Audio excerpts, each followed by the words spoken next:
MCC खारेज कर, MCC का मटियारहरूको होसियार, अमेरिकी साम्राज्यवाद मुर्दाबाद भन्ने गगनभेदी नाराका साथ आयोजित यस आन्दोलनमा उपस्थित पार्टी सचिव आदरणीय प्रेम सुवालज्यू, यहाँ उपस्थित सम्पूर्ण कमरेडहरू, दाजुभाइ दिदीबहिनीहरू, आमा बुवाहरूमा हार्दिक अभिवादन व्यक्त गर्दछु, सङ्घर्षशील अभिवादन व्यक्त गर्दछु। आदरणीय दाजुभाइ तथा दिदीबहिनीहरू, जब जब विश्वमा अमेरिकी साम्राज्यवादले आफ्नो नाङ्गा फिजाउँछ र चिथोर्न खोज्छ कमजोर ससाना मुलुकहरूलाई, तब तब न्यायको पक्षमा, सार्वभौमिकताको पक्षमा नेपाल मजदुर किसान पार्टीले यसरी नै आवाज बोल्ने गरेको छ। जब जब संघ अमेरिकाले विश्वका महादेशहरूमा, विश्वका देशहरूमा डलर लिएर जान्छ, डलरसँगै उसले सेना लान्छ, सैन्य खडा गर्छ, आणविक हतियारहरू लान्छ, बम बारुद लान्छ, क्षेपणास्त्र लान्छ, तब तब हमलाको विरुद्धमा, तब तब आक्रमणको विरुद्धमा, तब तब युद्धको विरुद्धमा नेपाल मजदुर किसान पार्टीले यसरी नै आवाज बोल्ने गरेको छ। आदरणीय दाजुभाइ तथा दिदीबहिनीहरू, एमसीसी को विरोध भनेको संघ अमेरिकी साम्राज्यवादको विरोध हो। यो एमसीसी विरोधी आन्दोलन संघ अमेरिकी साम्राज्यवाद विरोधी नेपाल मजदुर किसान पार्टीको आन्दोलन हो। आदरणीय दाजुभाइ तथा दिदीबहिनीहरू, संघ अमेरिका विकासको खूब नारा लगाउँछ, रटान लगाउँछ, ऊ गएको देशहरूमा गरिबी निवारण गर्छु भन्छ, त्यहाँको विकास गरिदिन्छु भन्छ, तर त्यहाँबाट फर्कँदाखेरि त्यो देशलाई खोक्रो बनाएर फर्किन्छ, रित्तो बनाएर फर्कन्छ। ऊ प्रजातन्त्रको खूब नारा लगाउँछ, तर प्रजातन्त्रको हत्या ऊ आफैले गर्छ। आदरणीय दाजुभाइ तथा दिदीबहिनीहरू, मानव अधिकारको फलाकोबाजी पनि उसैले गर्छ चर्को स्वरमा, तर मानव अधिकारको बलात्कार गर्ने देश पनि संघ अमेरिका नै हो। त्यसकारण संघ अमेरिकाको विरोध आवश्यक छ, प्रशासनको विरोध आवश्यक छ, अमेरिकी साम्राज्यवादको विरोध आवश्यक छ। आदरणीय दाजुभाइ तथा दिदीबहिनीहरू, हिजो भियतनामलाई दुख्दाखेरि हामीलाई दुखेको थियो, हिजो अफगानिस्तानमा हमला बोल्दाखेरि हामीले विरोध बोलेका थियौँ, कोरियालाई विभाजनको घाउ अहिले पनि दुख्छ, त्यसको विरुद्धमा हामी निरन्तर आवाज दिइरहेका छौँ। लिबियामा आक्रमण गर्दाखेरि हामीले यही भूमिमा उभिएर, नेपालको माटोमा उभिएर हामीले विरोध गरेका थियौँ। आदरणीय दाजुभाइ तथा दिदीबहिनीहरू, आज त देशको सवाल छ, आज नेपालको सवाल छ, आज नेपालको सार्वभौमिकताको सवाल छ। नेपाल मजदुर किसान पार्टीले 50 वर्ष भयो संघ अमेरिकी साम्राज्यवाद विरुद्ध लडेको। आज आवश्यक परे थुप्रै 50 वर्षहरू लड्ने उद्घोषका साथ हामी आन्दोलनमा छौँ। आज आवश्यक परे अमेरिकी साम्राज्यवादलाई मसानघाटमा सुताएर मात्र हामी आराम लिन्छौँ भन्ने उद्घोषका साथ हामी आन्दोलनमा छौँ। आदरणीय दाजुभाइ तथा दिदीबहिनीहरू, अनुदानले देश बन्दैन। विश्वको इतिहास पढ्ने हो भने पनि त्यही भन्छ विश्वको इतिहासले, अनुदानको इतिहासले, नेपालको अनुदानको इतिहासले पनि त्यही भन्छ। 70 वर्ष भइसक्यो अनुदान थापेको, 70 वर्ष भइसक्यो ऋण मागेर देश चलाएको, 70 वर्ष भइसक्यो विदेशी दाताहरूसँग मागेको। आज पनि 1 लाख रुपैयाँ पनि दातासँग लिन्छ। एनजिओसँग हात फैलाएर भिख माग्छ, माग्ने बनाएको छ नेपाली जनतालाई। यी सरकारहरूले, यी शासक दलहरूले 70 वर्षमा यसो गरेको सरकारले फेरि पनि अनुदानकै कुरा गर्दैछ, फेरि पनि अनुदानबाटै देश विकास हुने फलाकोबाजी गर्दैछ। त्यो खबरदारीको लागि हामी आवाज बनेर सडकमा छौँ, हामी आवाज दिइरहेका छौँ। आत्मनिर्भरताको विकल्प छैन, हामी आत्मनिर्भरताको निम्ति आवाज दिइरहेका छौँ। आत्मनिर्भर अर्थतन्त्र बनाऊ भनेर सरकारहरूलाई चेतावनी दिइरहेका छौँ। आदरणीय दाजुभाइ तथा दिदीबहिनीहरू, एमसीसी आफैमा, एमसीसीका धारा उपधाराहरू आफैमा हानिकारक छ। त्यसले नेपालको सार्वभौमिकतामाथि दादागिरी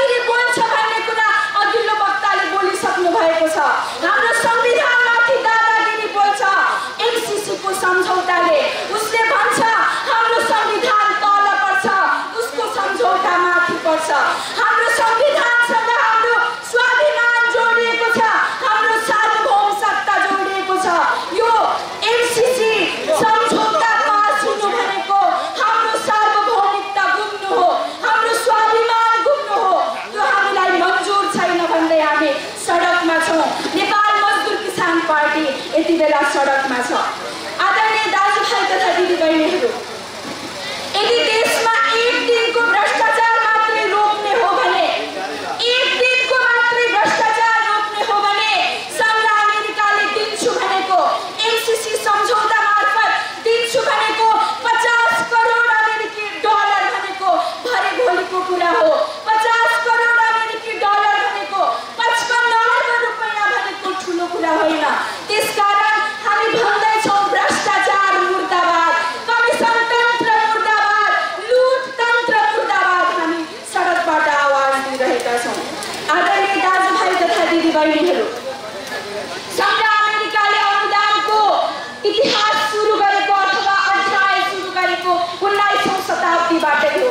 ऊ अफ्रिका पस्यो, अफ्रिकी महादेशमा पस्यो। उसले अफ्रिकी महादेशमा लगाएको नारा भनेको गरीबी निवारण थियो, त्यहाँको विकास थियो, त्यहाँका जनताको सुख थियो। तर अफ्रिकी जनताले सुख पाएनन्। अफ्रिकाको विकास भएन। ल्याटिन अमेरिकामा गयो, ल्याटिन अमेरिकालाई विकास गर्छु भन्दै गयो, तर ल्याटिन अमेरिकी जनताको जीवन स्तर उठेन।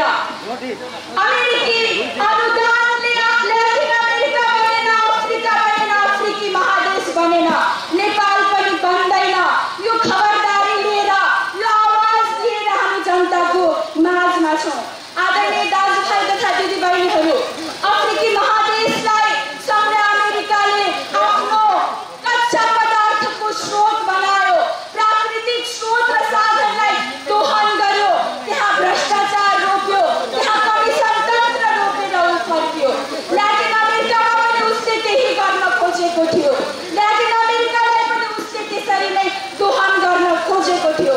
आदरणीय दाजुभाइ तथा दिदीबहिनीहरू, यति बेला अफ्रिकी जनता भन्दैछन् अमेरिकासँगको मित्रता दुश्मनी भन्दा धेरै महँगो छ भनेर।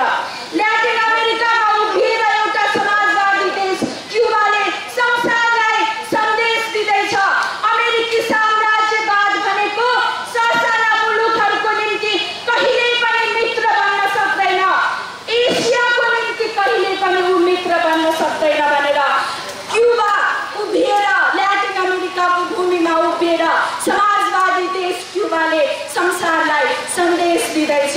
त्यही क्युबाबाट सिकेर, त्यही अफ्रिकाको इतिहासबाट सिकेर, ल्याटिन अमेरिकाको अनुभवबाट सिकेर हामीले भन्नुपर्छ एमसीसीबाट आउने 50 करोड अमेरिकी डलर हामीलाई चाहिएको छैन। आदरणीय दाजुभाइ तथा दिदीबहिनीहरू, एमसीसी सम्झौता हिन्द प्रशान्त सैन्य गठबन्धन अन्तर्गतकै हो भन्ने कुरा पुष्टि भइसकेको छ। अमेरिकी दस्तावेजहरूबाट त्यो पुष्टि भइसकेको छ। तर केही बुद्धिजीवीहरू, केही पत्रकारहरू, सांसदहरू भन्दैछन् यो हिन्द प्रशान्त सैन्य रणनीति अन्तर्गत छैन, गठबन्धन अन्तर्गत छैन भनेर। आदरणीय दाजुभाइ तथा दिदीबहिनीहरू, हामीले सडकबाट अहिले माग गरिरहेका छौँ। जनताले आवाज दिँदैछ। हिजो एमसीसीको धारा उपधारा नपढिकन हस्ताक्षर गर्ने मान्छेहरूलाई अब झुन्ड्याउनुपर्छ। आदरणीय दाजुभाइ तथा दिदीबहिनीहरू, यी एमसीसीका मतियारहरू हुन् जो एमसीसीको पक्ष लिइरहेका छन्। अघि एकजना पत्रकारले आदरणीय प्रेम सुवालसँग प्रश्न गर्नुभएको थियो, तपाईँ एक्लै कराएर के हुन्छ? नेपाल मजदुर किसान पार्टी एक्लो कराएर के हुन्छ? न्यायको पक्षमा हिजो पनि हामी एक्लै उभिएका थियौँ र आज पनि एक्लै छौँ। हिजो भारतले अमानवीय नाकाबन्दी थोप्दाखेरि नेपाल विरुद्ध लाइन चोर घेर्ने नेपाल मजदुर किसान पार्टी एक्लो थियो। एमसीसीको सुरुवातीमै, एमसीसीको हस्ताक्षर हुने बित्तिकै महाराजगञ्ज पुगेर अमेरिका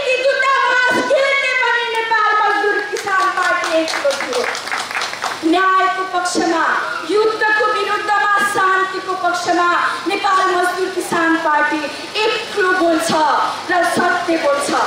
आदरणीय दाजुभाइ तथा दिदीबहिनीहरू, संसदमा अहिले नेपाल मजदुर किसान पार्टीका सांसद एक्लै बोलिराख्नु भएको छ। आदरणीय प्रेम सुवाल एक्लै बोलिराख्नु भएको छ।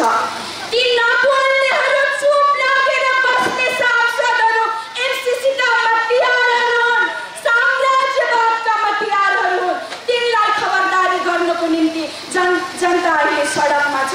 नेपाल मजदुर किसान पार्टी अहिले सडकमा छ। आदरणीय दाजुभाइ तथा दिदीबहिनीहरू, अमेरिकी राजदूतले पनि भनिसकेको कुरा यो हिन्द प्रशान्त सैनिक रणनीति अन्तर्गत पर्दछ भनेर। तर अहिले नेपालका शासक दलहरू, नेपालका शासकहरू शेरबहादुर देउवा, केपी शर्मा ओली, बाबुराम भट्टराई, प्रचण्ड लगायतका मान्छेहरू भन्दैछन् यो हिन्द प्रशान्त सैनिक रणनीति अन्तर्गत पर्दैन, यो ठुलो धनराशिको सहयोग हो नेपालका लागि भनेर। खबरदारीको स्रोत बनेर नेपाल मजदुर किसान पार्टी यति बेला सडकमा छ। आदरणीय दाजुभाइ तथा दिदीबहिनीहरू, हिन्द प्रशान्त क्षेत्रमा करिब 12वटा साझेदारहरू बनाउँछु भनेको छ अमेरिकाले, र त्यसको मुख्य साझेदार भारत रहन्छ भन्ने कुरा प्रश्न लेखिएको छ। अहिले मात्र एसिया प्रशान्त क्षेत्रमा, हिन्द प्रशान्त क्षेत्रमा 3,75,000 सेना खटाइएको छ र हामी भन्दैछौँ नेपालको यो भूमि, यो देश संघ अमेरिकाको सेनाको अखडा बन्नु हुँदैन। अखडा बनेको हामीलाई मन्जुर छैन। हाम्रो वरपर अमेरिकी सेना खुलेआम घुम्नेछ, भोलि हाम्रा दाजुभाइहरूलाई अपमान गर्नेछन्, चेलीबेटीहरूको अस्मिता लुट्नेछन् तिनीहरूले। त्यसकारण खबरदार, हामीलाई त्यो भविष्य मन्जुर छैन भन्दै हामी आज सडकमा उभिएका छौँ। नेपाल मजदुर किसान पार्टी सडकमा छ। आदरणीय दाजुभाइ तथा दिदीबहिनीहरू, संघ अमेरिका युद्ध रोक्दैछ, आतंक मचायो भन्दै आतंकवाद विरुद्धको युद्ध भन्दै विभिन्न देशहरूमा पसेर त्यहाँ युद्ध रोक्दैछ र त्यो युद्धलाई उचाइमा पुर्याउन अहिलेको बाइडेन प्रशासन पनि लागि परेको प्रश्न छ र त्यो बाइडेन प्रशासनको विदेश नीति हानिकारक छ, त्यो बाइडेन प्रशासनको युद्ध नीति हानिकारक छ भन्दै हामी सडकमा उत्रेका छौँ। आदरणीय दाजुभाइ तथा दिदीबहिनीहरू, अमेरिकी साम्राज्यवाद सम्भावनाको देशहरूमा पस्छ, सभ्यताको देशहरूमा पस्छ। इराक सभ्यताको देश थियो, इरान सभ्यताको देश हो। त्यो देशहरूमा पसेर उसले इराक र इरानलाई खरानी बनायो, सहरहरूलाई ध्वस्त बनायो।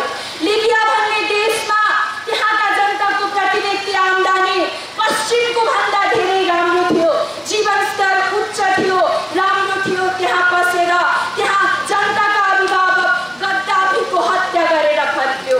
कोरियाको विभाजनको घाउ अहिले पनि दुख्छ, मैले भनिसकेँ। अहिले पनि कोरिया सङ्घर्ष गर्दैछ एक कोरिया बनाउनको निम्ति। आदरणीय दाजुभाइ तथा दिदीबहिनीहरू, Iraq, Libya, Afghanistan, Palestine, Vietnam, कोरियाको अनुभवले भन्छ संघ अमेरिका हानिकारक छ, प्रवेश गराउनु हुँदैन, प्रवेश निषेध गर्नुपर्छ। नेपाली जनताले अहिले संघ अमेरिकी साम्राज्यवादलाई प्रवेश निषेध भनिरहेका छन्, खबरदारीको झन्डा फहराइरहेका छन्, कालो झन्डा फहराइरहेका छन्। आदरणीय दाजुभाइ तथा दिदीबहिनीहरू, एसिया प्रशान्त क्षेत्रमा उसले उपद्रव गर्नको निम्ति, युद्ध गर्नको निम्ति क्वाड खडा गरेको छ। क्वाड अस्ट्रेलिया, जापान, भारत, संघ अमेरिकाको चौकोणात्मक सैनिक मोर्चा र त्यो एसियाको निम्ति धेरै खतरनाक छ, सैनिक ढङ्गबाट आएको हो भन्ने कुरा क्वाडले पुष्टि गर्छ। भर्खरै एउटा सम्मेलन भयो अवकाश, त्यो भनेको संघ अमेरिका, युके र युएसको एउटा त्रिकोणात्मक सैनिक मोर्चा र अस्ट्रेलिया अहिले सैनिक ढङ्गबाट हतियारको सम्झौतामा अघि बढेको भनेको एसियाको निम्ति घातक हो। यो चीनको निम्ति मात्रै घातक होइन, यो सम्पूर्ण एसियाको निम्ति घातक हो भनेर हामीले आवाज दिइरहेका छौँ। हामीले जनतालाई प्रष्ट ढङ्गबाट कुरा राख्दैछौँ। आदरणीय दाजुभाइ तथा दिदीबहिनीहरू, अहिले साम्रा अमेरिका एउटा सभ्यताको देश बस्न खोज्दैछ, ध्वंस मचाउन खोज्दैछ। चीन अबको केही वर्षमा आर्थिक रूपमा सबैभन्दा ठुलो देश बन्दैछ र अमेरिकाको सबैभन्दा ठुलो चिन्ता भनेको अमेरिका प्रथमबाट झर्ने डर हो र त्यही डरबाट ऊ आत्तिएर डराएर पटक पटक चीन विरुद्ध उसले हमला बोलेको छ। तिब्बतमा उसले त्यसै कारण उपद्रव मचाएको दलाई लामालाई हातमा लिएर। आदरणीय दाजुभाइ तथा दिदीबहिनीहरू, चीन विरुद्धको व्यापार युद्ध त्यसै कारण भएको हो र अहिले कोभिड कहरमा ऊ भन्दैछ चीनबाट त्यो भाइरस सुरु भयो भनेर र त्यो अमेरिकाबाट सुरु भएको हो भन्ने कुरा धेरै पुष्टि भइसकेको छ, धेरै तथ्याङ्कहरू बाहिरिसकेको छ, धेरै लेख रचनाहरू बाहिरिसकेको छ, तथ्यहरू बाहिरिसकेको छ। आदरणीय दाजुभाइ तथा दिदीबहिनीहरू, यी सम्पूर्ण कुरामा चीनसँग उसले जित्न सकेन, त्यसकारण ऊ युद्ध थोप्न चाहन्छ। एसियालाई अब धेरै वर्ष पछाडि पार्नको निम्ति, शताब्दीसम्म पछाडि पार्नको निम्ति, शताब्दीसम्म उसले अमेरिका प्रथमको नारा लगाउनको निम्ति ऊ एसियामा तेस्रो विश्व युद्ध गर्न चाहन्छ।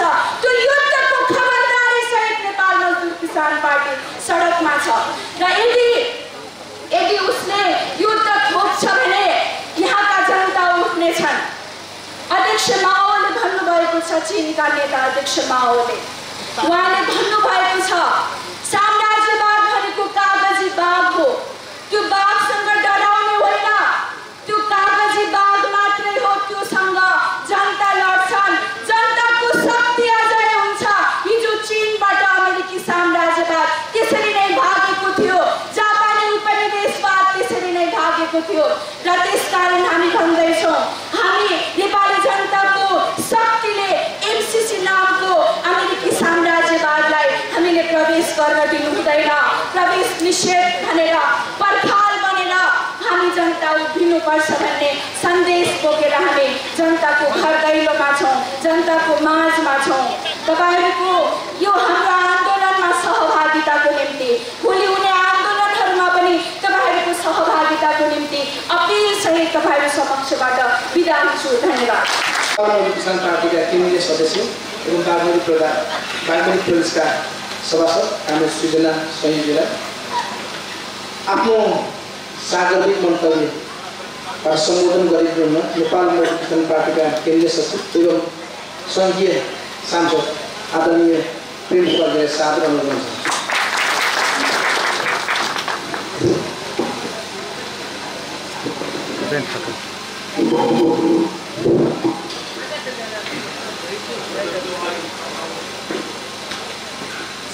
यो विरोध सभामा सहभागी सम्पूर्ण सूर्यविनायक नगरपालिका अन्तर्गतको यो तर्फगाल क्षेत्रका सम्पूर्ण दाजुभाइ दिदीबहिनीहरू, आज हामी एमसीसी सम्झौता खारिज गर भनेर जुलुससहित नारा लगाएर यहाँ सहभागी भइरहेका छौँ यो विरोध सभामा। र हामीलाई थाहा छ अमेरिकी साम्राज्यवादले संसारलाई दुःख दिँदै आएको छ। 70 भन्दा बढी देशमा सन् 1945 यताको हामीले अध्ययन गऱ्यौँ भने 70 भन्दा